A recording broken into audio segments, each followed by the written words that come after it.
Ayan guys, magluluto ako ng ukoy na yung maliliit na hipon. Yan. Nilagyan ko siya ng egg saka harina. Yan. Pangpakapit. So ayan na nga guys. Yan yung pang tanghalian ko.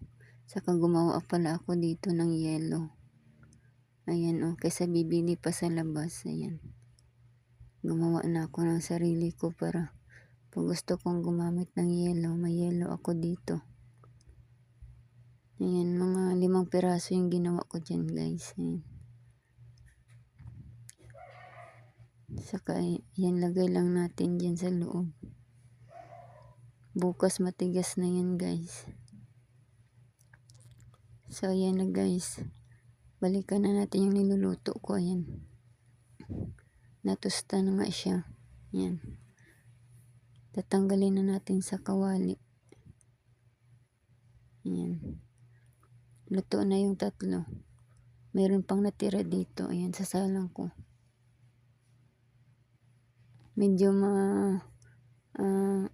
makapal yung una kong ginawa. Kaya ayan, ninipisan ko muna lang. So ayan na guys. Luto na yung ating ukoy na hipon. Ayan. May isa pang natira guys. Ayan. That's my vlog for today guys.